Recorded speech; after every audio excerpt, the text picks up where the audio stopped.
Hello beautiful soul! Welcome back to my channel. This is my channel from Japan, Kabayan Capricorn. This reading is for you. Tingnan natin ang iyong February 8 to 14, 2026. Maraming salamat muna sa mga subscriber, new subscriber, cross-watcher, at sa mga bagong pasok dyan. Welcome na welcome kayo sa bahay ni Ate Aimee. Salamat din sa naktaba ng puso ninyo mga comments. At sa mga nagpa-personal reading, marami pong salamat. Kung gusto nyo na energy nyo lang talaga, ang gusto nyo makuha natin, all the details is in description below. Pakicheck na lang po. Diyan nararating tayo Capricorn, kunin mo lang ang sayo at itapon ang hindi naman talaga sayo. Maring vice versa, energy mo, energy ng person mo, energy ng malapit sa puso mo, nangyayari or mangyayari pala. Use your own intuition, lawakan nyo ang inyong isipan. Ano man ang gender mo, ano man ang edad mo, wala sa baraha ang kapalaran ng tao, kayo pa rin ang makapagpapabago nito. Gawin yung guide yung mga warning na pwedeng lumabas, hindi po yun warning, hindi po negative, hindi yun negative. Warning po yun ha, para magkaroon din kayo ng idea kung mga bagay na nito aware, change of decision, o mga bagay o sitwasyon na kailangang maiwasan. Pero kung gusto mo talaga positive reading lang, gusto mo marinig, hindi itong channel na ito ang para sa iyo. Okay, tingnan muna natin. Okay, there's an achievement situation ako na nakikita sa iyo. Handa yung confidence o yung strength mo sa mga bagay o sitwasyon na meron ka sa ngayon. Sa mga bagay o sitwasyon na pinupukusan mo ngayon. Na may mga bagay ka na hindi mo sinasabi or pwedeng hindi mo pinaparamdam or nahado yung point na pwede rin na ginagawa mo siya ng tahimik, no? Pwedeng ganon. Sa nakikita ko sa iyo dito. You try to make it balance any situation in your life, but nahadon ka sa point na achieving something in your life. Parang may mga gusto kang matapos, gusto mong ma-achieve o ma-fulfill sa buhay mo. Sa nakita ko sa iyo dito, maaari din iba sa inyo is may mga inaalala kayo na isang sitwasyon o sitwasyon sa buhay nyo. Kung magmumove ka ba or hindi, dapat ba o hindi. Nagkakaroon ng mga urong-sulong situation sa iba sa inyo. And then, ang nakikita ko rin sa iyo ay Capricorn is may tao na nagmamatsyag sa iyo. Pwedeng ikaw rin ito ang nagmamatsyag sa ibang tao kasi hindi ko naman binanggit yung pangalan mo. But may pagmamatsyag ako na nakikita dito. May mga celebration situation, getting together, or mga celebration happen. Pwede family unity reunion, close relationship, mga surprise parties, event man yan, sa iba sa inyo, handun din yung sitwasyon na you will enjoy the fruit of your labor. Pero handun din yung sinasabi na coming home, no? Pwedeng uwi ka ng Pilipinas, probinsya, or kalapit baryo, or someone, no? May mga getting together na galing ibang bansa, probinsya, or kalapit baryo. Vice versahin mo na lang sa iba sa inyo. Iba sa inyo is may business, o malaki man o maliit, o maybe you are a leader, no? Pwede ikaw yung nagmamanage o nag-lead dun sa sitwasyon mo, dun sa meron ka ngayon. And then also, iba dito is thinking about something traveling or may mga pag-uusapan related to a travel. Malayo man yan o malapit na doon sa point na iyo. May mga bigla ang magaganap o mangyayari sa nakikita ko sa iyo dito. Ibig sabihin is, sa iba is mga instant opportunities na pwedeng dumating sa iyo. Pwedeng ganoon sa iba. Or mga opportunities, no, na darating sa iyo. Instant siya, on track, mga ganyan. Mga on track situation, ganyan. May mga, kumbaga there's a positive destination happen na nakikita ko sa iyo, Capricorn. Good luck ha, kung ano man ito. It's good naman siya. Pero mag-ingat ka pa rin sa mga tao na nasa paligid mo kasi hindi naman sila is good para sa iyo, no? Kumbaga doon pa rin yung mga matang nakatingin sa iyo. Meron kang 23, 27, 31, and 35, and 6. Gemini, Virgo, Leo, Libra, and Virgo.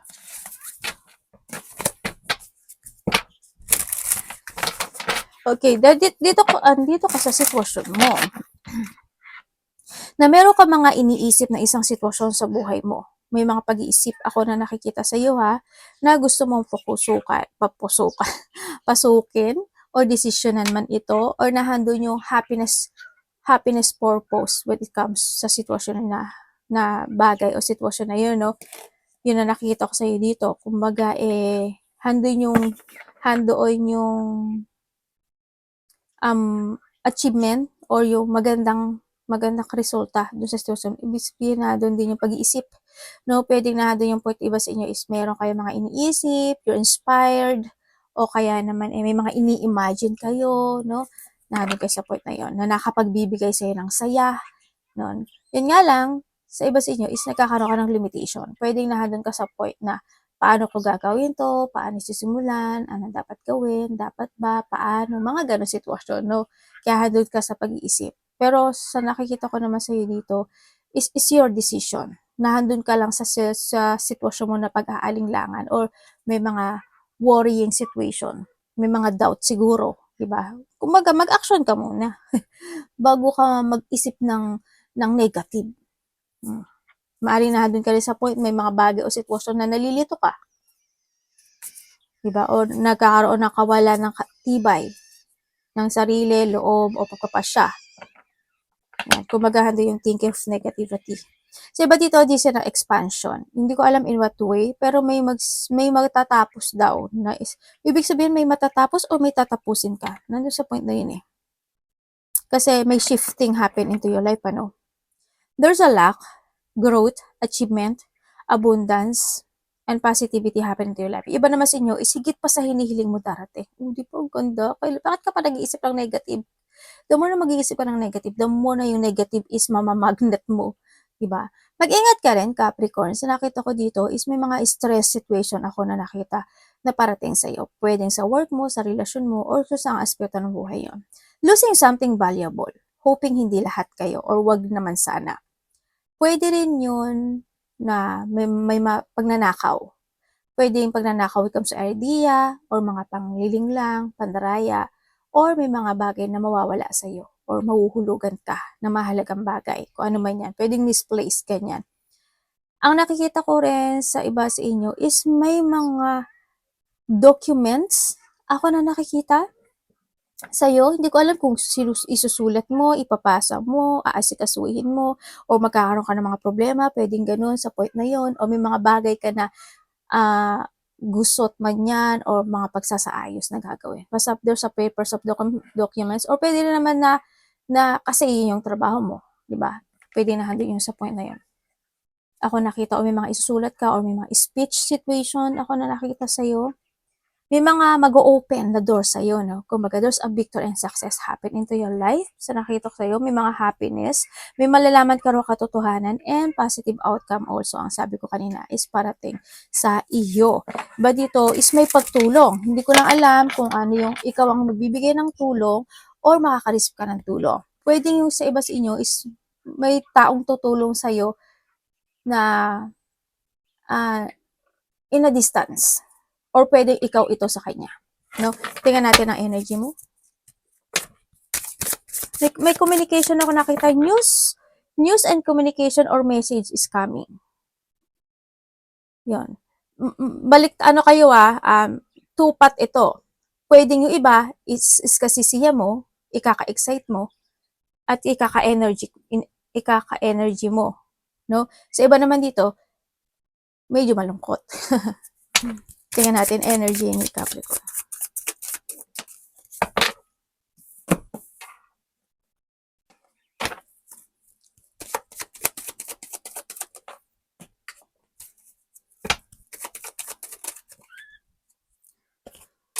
Okay, energy. Ganun talaga yung energy mo. Okay, energy mo. Nandito ka sa sitwasyon mo na napanghinaan ka ata ng loob. Hindi ko alam kung low kasi yung energy na nakukuha ko sa'yo. Either masama yung pakaramdam mo, pagod ka, may sakit ka, mga gano'n, no? Pwede rin na doon sa point na yung pag-iisip talaga ng negative. Ganyan. Energy rin na nakikita ko sa'yo dito is nagkakaroon ka, siguro it's more on thinking about self-doubt sa sarili. Ganon. Nandun ka sa point na ang daming tumatakbo na questioning sa isip mo, nagkakaroon, pwede rin na naboboard ka, pwedeng ganon, o nahandun yung mga dissatisfaction thinking, pwedeng ganon. Yan. O kaya is may mga bagay ka na hinihintay, or maybe you're waiting for a sign sa iba sa inyo. nagkakaroon kasi na ano sa iba sa inyo yung energy nyo is, gagawin ko ba, a-actionan ko ba, i-move ko ba, nandun ka sa point na yon. And you need to trust to your intuition dito, no? Kasi, nasa yun. Isipin mo maigi. Kung ito is makakagood sa'yo. Kung makakagood, why not, di ba? Gawin mo. Huwag kang magdalawang isip. Huwag mo i-delay. No? Ang sinasabi to, kung ito is magiging maganda ang outcome naman para sa'yo. Kung ito is makakatulong naman para sa'yo. Di ba? Something need to accomplish. Kailangan din dito syempre kailangan mo rin ng mas more mo maintindihan maigi yung mga bagay na meron ka sa ngayon para makapag-desisyon ka rin. I-evaluate mo yung mga bagay o sitwasyon na meron ka sa ngayon. Ganun. Kaya yung situation na to, yung positivity na to, it's up to you to make it happen. Nasa sa'yo. Kung paano mo actionan. Kung paano mo didesisyonan. Parating. Kay Capricorn.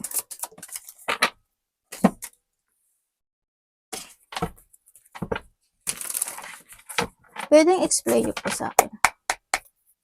Parating.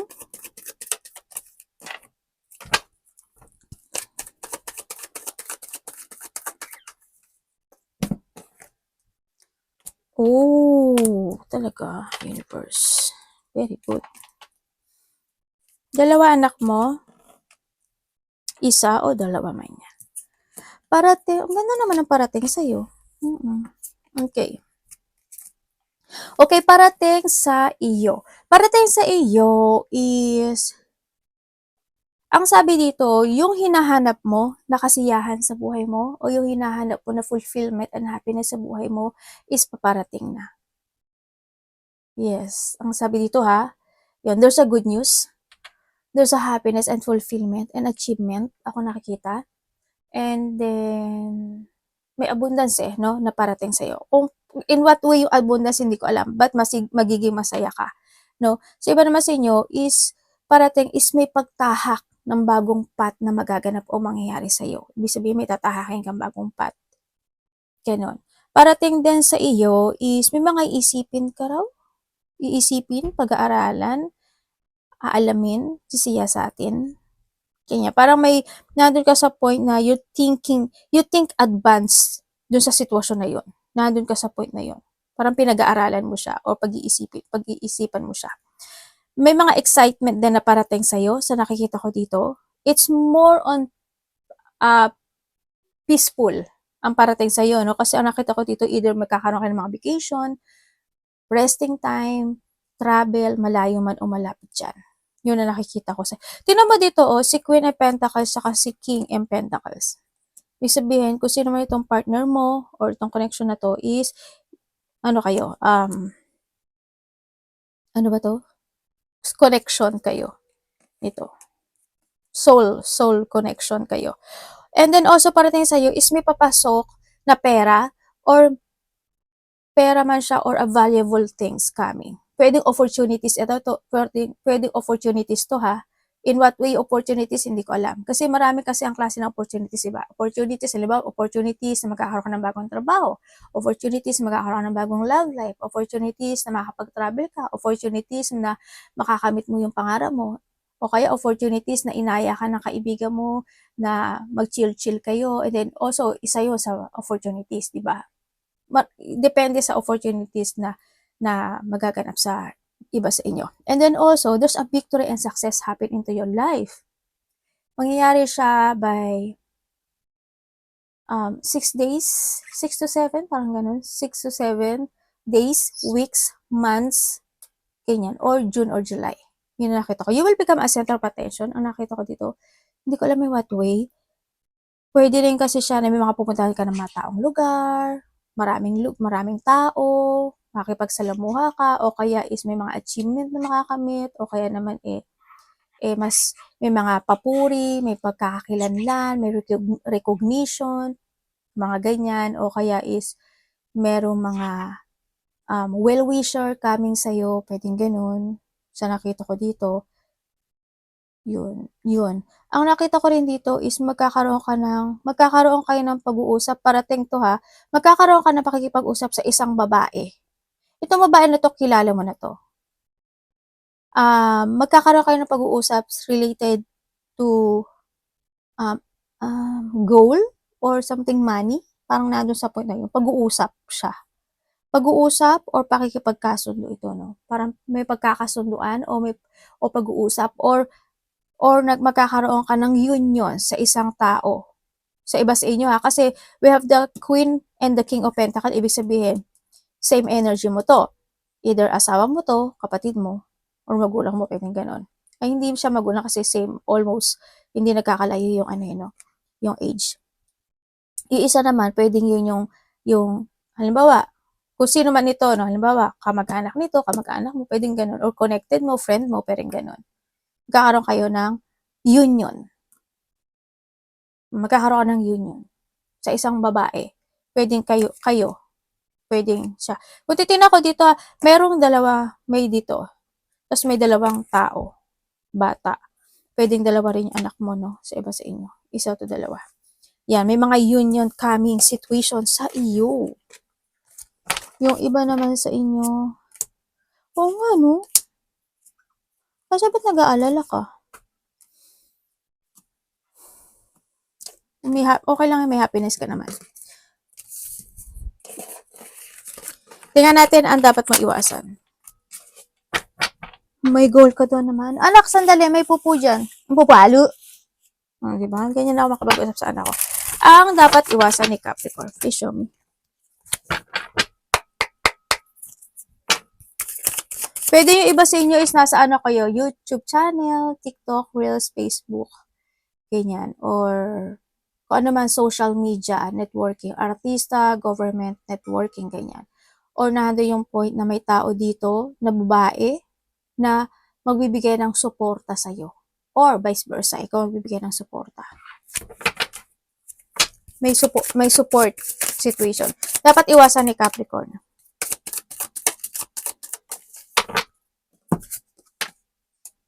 Okay.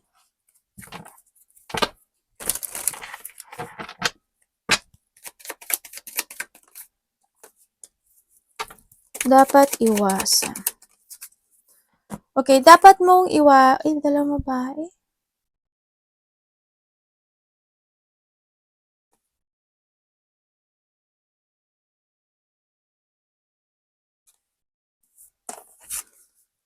Okay. Okay, dapat mong iwasan, ang sinasabi dito is, syempre, yung malako progress ka sa mga bagay, yung mapanghinaan ka ng loob, syempre, yung mag-isip ka ng negative, yung magkaroon ka ng mga, pumasok ka sa isang sitwasyon o sa tao na yon na medyo madrama yung effect, di ba, yung medyo dramatic situation, iwas ka na lang. Kung ikaw ito, iwas ka na lang din. Iwasan mo yung mga, yung being a moody or magkaroon ka ng mga moody situation in life. Siyempre, not to use your common sense. Isa rin yun, no, iwasan mo. Palagi mong iisipin palagi yung sitwasyon, if good or bad, or makakatama or hindi, no? Iisipin mo palagi. Siyempre, iwasan mo rin yung magkaroon ka ng pagpapaliban. Malack of goal ka, malack of sense, and syempre yung maging irresponsible. Alam ko naman, Diyos ko, Capricorn, napaka-responsible ng Capricorn. Pero kung may mga tao na ganun, na hindi sila responsible in life, siguro give payo. No, wag lang tulong ng tulong. Mahirap kasi yun, kung tulong ka lang ng tulong, tapos hindi naman, diba? Kasi, kumbaga, nagkakaroon sila ng gusto, tapos ikaw ang tutulong. Aasa na lang sila sa'yo, diba? Basta, ano ka lang din, maging truthful ka lang din. Kumbaga, you need to speak out din kasi dito sa sitwasyon, no? Kailangan mo rin na itama sila, magbigay ka rin ng opinion, kumbaga wag ka lang din manahimik. Iwasan mo syempre yung mga selos-selos, ganyan, yung mga tao na hindi totoo, unfaithful, liar, masungit, or kung ikaw ito, wag na lang, iwasan mo rin yun. Mapanghina ng loob, yung mga tao na makasarili, sakim, o yung mga troublemaker situation, ganyan. Yung mga, kung may mga taong nambubuli, ipagdasal mo na lang sila. O kaya ikaw, wag ka mambubuli. Or wag ka rin syempre makikisausaw, hindi rin good yun, di ba? Karma yan. Love, kapatid, anak, magulang, karelasyon, kaibigan, may mga dapat kang itama mo. No? Kapatid, anak, magulang, karelasyon, kaibigan, pamilya, love. Capricorn, to show me.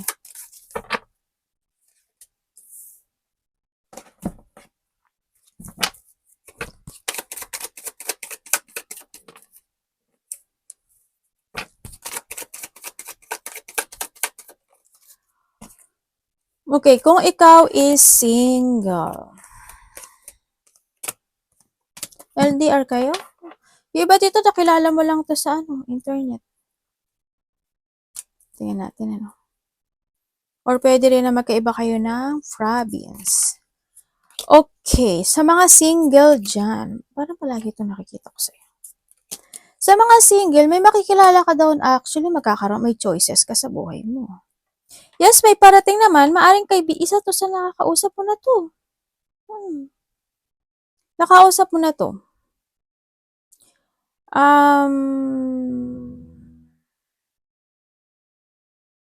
Isa, dalawa, tatlo, parang ganun. Sa iba, no? Iba dito, this is your friend. Iba dito, as in, a partnership, or kasama mo sa trabaho, or same kayo ng trabaho, pwedeng ganun.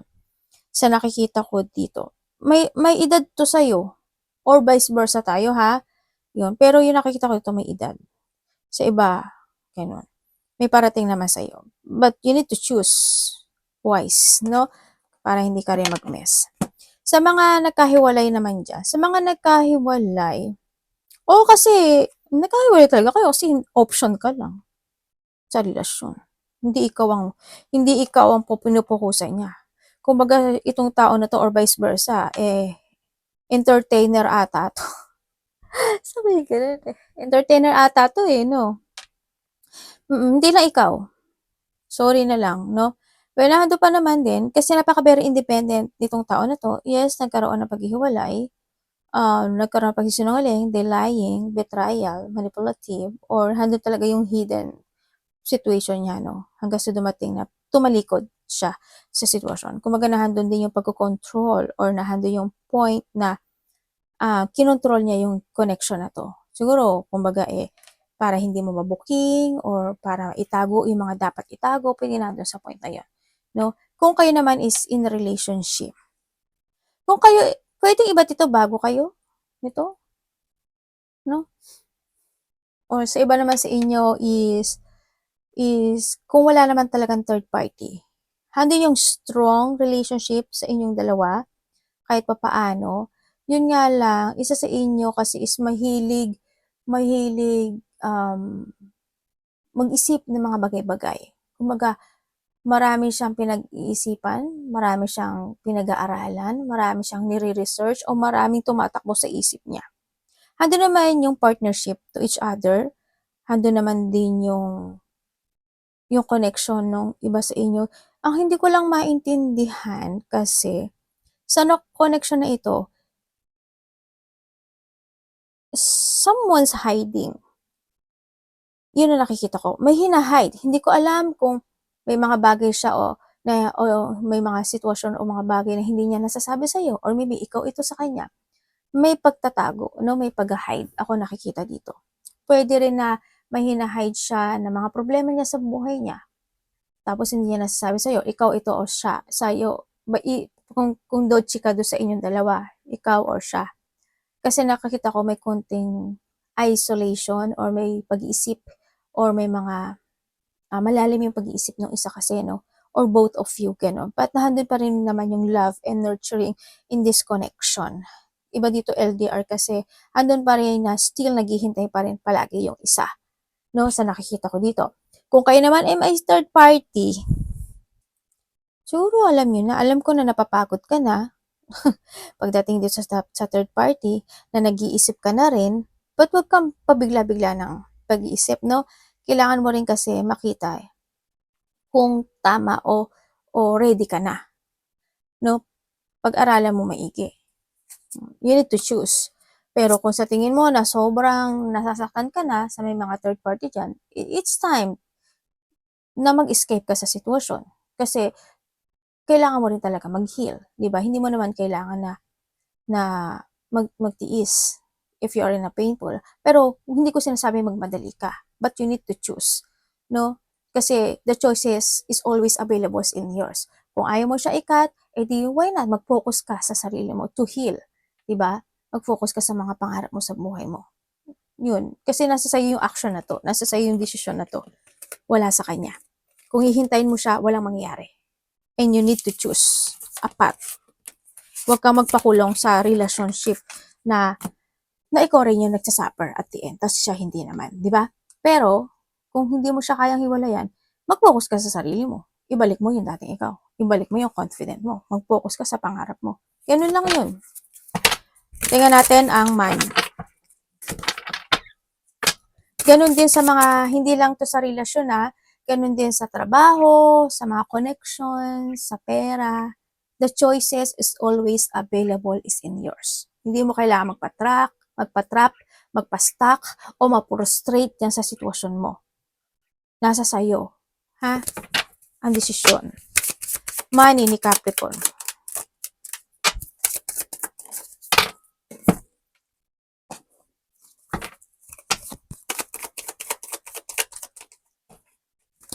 Uy, we have the 10 and 10.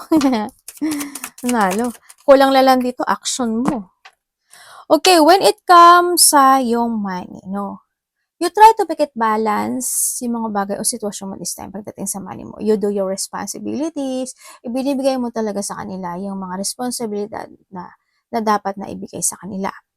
Pagdating sa money mo, magnetic ka naman Capricorn no? Magnetic ka. Ang kulang lang siguro sa iba dito, sa inyo, is action. Gano'n na nakikita ko sa iba. Action na lang siguro kita. Kung titingnan ko dito, napaka-very magnetic mo. Palagi ko naman nakikita sa iyo yun Yan, magnetic ka. And depende lang yun sa action ko. Paano mo action. Tatapusin mo ba siya or hindi? Or nahadun ka lang sa maghihintay ka lang na maganap o mangyari na pagbabago sa buhay mo. It's your decision, tulad ang sabi ko sa iyo. No? Yun ang nakikita ko sa ito. Basta, you need mong magkaroon ng pagkukontrol and balancing sa lahat ng aspeto ng buhay mo. Pero nakita ko to may pagtatapos. Pero tandaan nyo palagi, it's your action. But you are magnetic ka dito. Hindi ko naman nakikita nasasayaran ka. Pero, kung gusto mo pa talaga na mas more on maging maganda, diba? Choose. Advice. Oh, tama yung advice nyo, Advice, universe. Tama.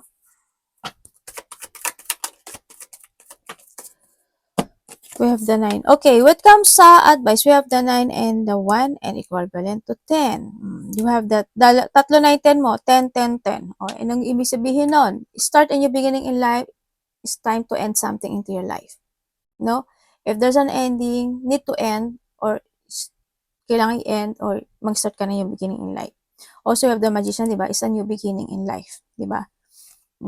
Kumbaga, nandito ka sa point, when it comes to advice kasi, is, you need to be more wiser. No? Ang sinasabi na sa'yo. Eh, syempre, making things happen. Huwag ka lang mag-manifest na mag-manifest. Kahit nasabihin ko sa'yo na magnetic ang tao, syempre, the decision is in yours pa rin. Ito nakikita ko, no? Sa iyo. And then, syempre, start a new beginning into your life. Take it action. Be creative. And gamitin mo yung talino mo. Diba? Gamitin mo yung mga resourceful mo, yung mga aral na pamana sa iyo ng nakaraan, 'di ba? Hindi ka naman din hindi ka naman din masasayaran kasi you are the magician. Sa nakita ko dito. And kailangan mo lang din ng disiplina sa sarili mo. And be independent. Ang sinasabi rin din be independent. The more na magiging more independent ka, the more na kayang-kaya mo kasi you are the magician Kahit saan ka ilagay Capricorn, kaya mo. As long as hindi ka mapanghinaan ng loob, kayang-kaya mo. No, yun ang sinasabi dito. And you need to decide. May mga bagay lang talaga na kailangan mo i-cut, i-let go. You need to walk away, or you need to escape, or you need to release yourself dun sa buhay, sa sitwasyon na yun, para magkaroon ka ng new beginning sa buhay mo. Yun ang sinasabi dito. Keep fighting. Ang dami mo rin naman natutunan sa buhay, diba? This decision is yours. Outcome, Capricorn. this week. Stress yarn. Outcome.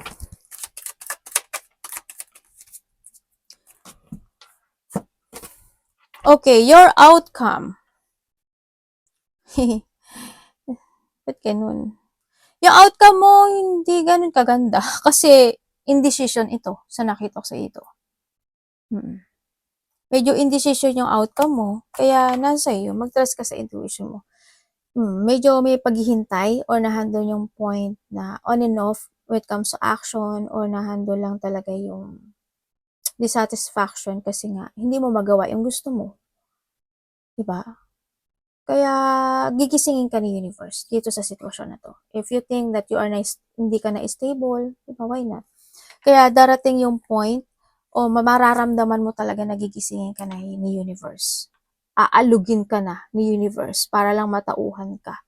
Darating yun sa'yo. At alam ko naman na nararamdaman mo na yun. Pwede magbigay ako ng ibang message dito.